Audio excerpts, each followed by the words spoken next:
Very warm welcome to my channel. So it's Ghana month, and as promised, I'll be sharing with you some of my favorite Ghanaian recipes. And what a great way to start than with a classic street food favorite. Today we are making condensed milk toffee. It's a sweet, chewy treat that brings so many childhood memories. So just stay tuned and let's get cooking. You're gonna love it.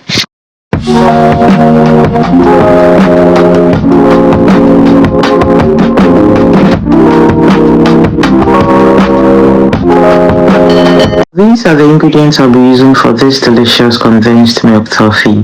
My pot is already on the stove, and I'll start by adding 1.5 tablespoons of butter. But if you prefer, you can use oil instead. That works just fine too. Let the butter melt completely while stirring thoroughly with my spatula until it turns into liquid, just as you've seen in the video. And once the butter has fully melted, it's time to add the star of the show. That's our condensed milk. And I'm using 2 cans for this recipe. And as you can see, I'm making sure to get every last drop out. No wasting of this goodness. My heat is set to medium low, or I would say not too high, not too low. And as I pour in the condensed milk, I'll be stirring continuously to ensure a smooth mix. You don't want to leave it because it will be lumpy. And next I'll add some small amounts of evaporated milk, and that's optional. Here's a tip.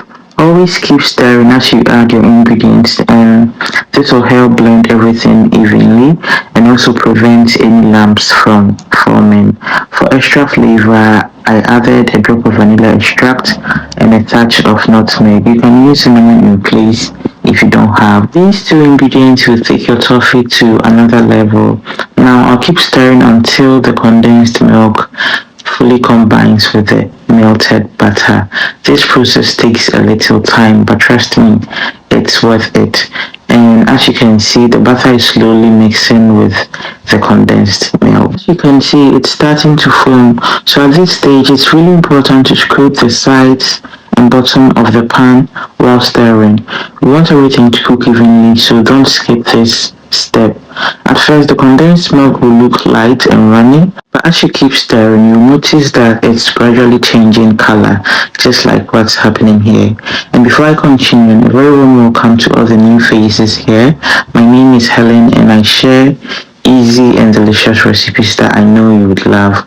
And I also bake a lot, so if you like or if you enjoy homemade treats, you're in the right place. Just make sure to stick around and enjoy your stay. Thank you. Now, if you are the type that loves your toffee super chewy, this is the stage where you can turn off your stove and start shaping it.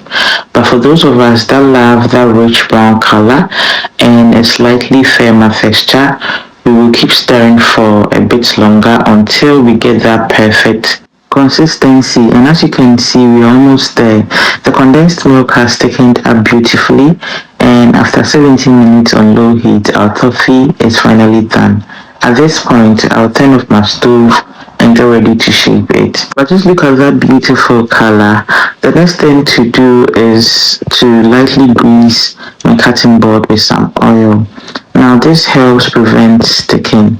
I will also rub a little oil on my hands before working on the toffee. Now I'll carefully scrape the toffee off the spatula using some oil, but you need to be very careful here because it's extremely hot and it can burn you. Now I'll use my spatula to turn the toffee around until it cools down just a little. Once it's manageable, rub a bit more oil on top to make rolling easier. At this stage, I'll start rolling the toffee into a log before cutting. Unfortunately, I lost some clips of the cutting process. I'm so sorry about that. Here's a trick. You can either roll it in between your hands or on the cutting board before cutting it into pieces. And here's something really important you have to take note. As the toffee cools, it gets harder, so you really have to be quick. You need to cut it while it's still slightly warm, and I'm using my scissors to cut mine into small bite-sized shapes, but you can shape it however you want it. The cookie cutter works well too, however this long rolled shape is the original street style toffee. It's just like the one sold in Ghana. Some pieces are even longer than this. So for storage, simply store them or place them in an airtight container, and that's it. We've just made one of Ghana's favorite street snacks. And if you ever bought these before, then you know the struggle. Because once you start eating, you don't want to stop. Thank you so much for taking time to watch till the very end. I truly appreciate it. Don't forget to follow Upclose with Abena on all socials, and let me know your thoughts in the comment section.